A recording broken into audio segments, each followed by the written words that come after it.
When every battle drains you empty, you set a rule, they break it. You set a consequence, and then the negotiation starts. That's not fair. You didn't say it like that. Everyone else gets to. You're being ridiculous. And suddenly, you're in a courtroom. Your teenager is the defense attorney, you're the judge, the jury, and somehow you're now also the one on trial. And it goes on and on and on until you're exhausted and you just give in or explode or say something you regret. And then you feel like garbage because you know what just happened. You lost. Not because your consequence was wrong, but because you didn't have the energy to hold the line. And here's the worst part. This isn't happening once in a while, it's happening every single time. Every curfew, every chore, every screen time limit, every single boundary you try to set turns into a 3-hour battle that leaves you gutted and you're starting to wonder if it's worth it. Am I even making any difference, or am I just destroying our relationship over things that don't even matter? Here's what's actually going on. Your teenager has learned something, and it's not their fault. They've learned that consequences aren't real. They're negotiable. They're starting points. They're something that can be argued out of, bargained down, or outlasted, and they've learned it from you. Not because you're a bad parent, but because somewhere along the way, when you were younger, when it felt less important, when you were more tired, you let a consequence slide, or you changed it midstream, or you gave in after they wore you down, and they learned, if I push hard enough, if I argue long enough, if I make it painful enough, Mom or Dad will fold. And now they're applying that strategy to everything. Because it works. Not every time, but enough times that it's worth trying. And here's the brutal truth. You can't blame them for it. You're doing what any rational person would do. They're testing the system, and the system keeps giving. So they keep testing. Let me tell you what inconsistent consequences actually teach. They teach that boundaries are suggestions.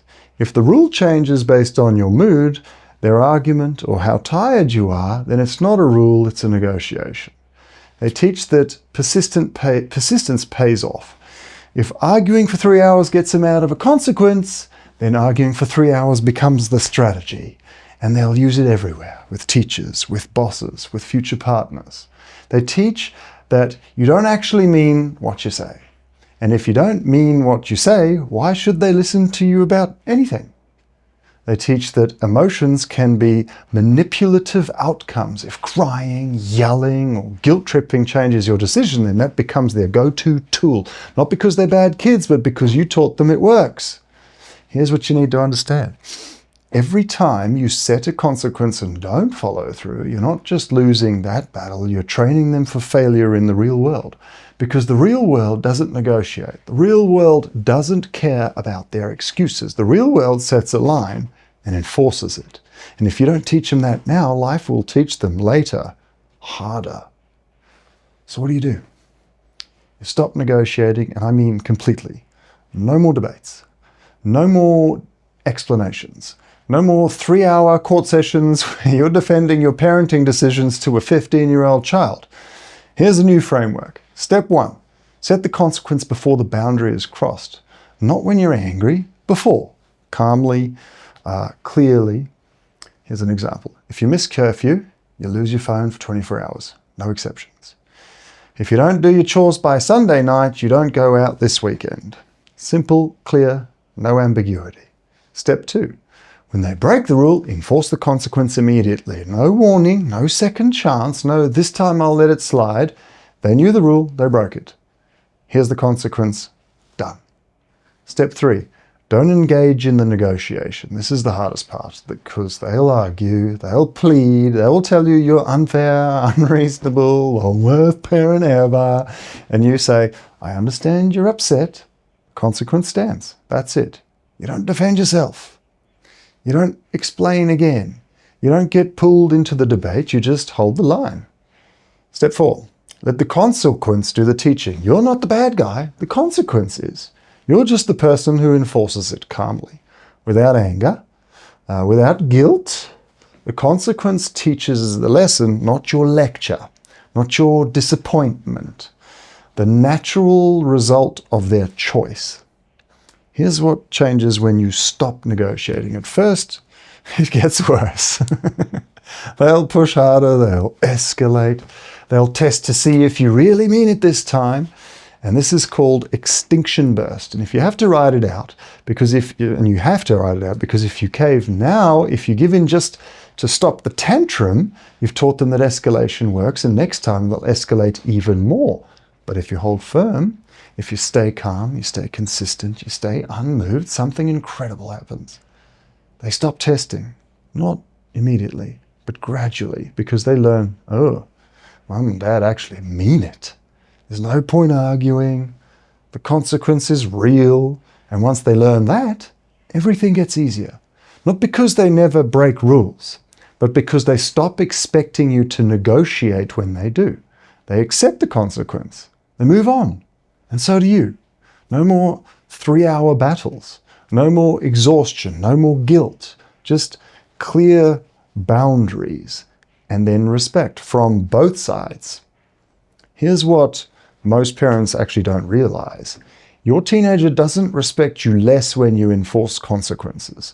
They respect you less when you don't. Because every time you set a boundary and then back down, every time you threaten a consequence and don't follow through, you prove you're not actually in charge. And that's terrifying for them. Because deep down, they need to know someone's holding the line. Someone is in control. Someone is strong enough to say no and mean it. When you're inconsistent, when you're negotiable, when you fold under pressure, it tells them that I'm not actually strong enough to lead this family. And that lack of leadership, it creates anxiety in them. It creates disrespect.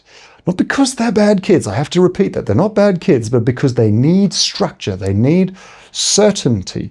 They need to know that the rules are real. And when you give them that, when you become the steady, consistent, unmovable force, they relax.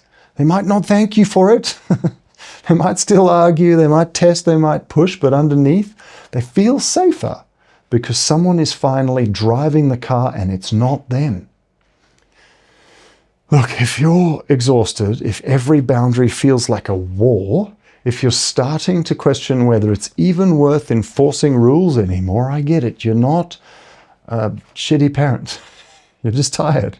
And you're doing it the hard way because no one taught you that consequences don't require explanation.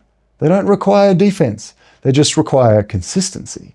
And when you learn how to set boundaries that you can actually hold, when you learn how to enforce consequences without guilt or rage, when you learn how to stay calm while your teenager loses their mind, everything changes, not just for them, for you.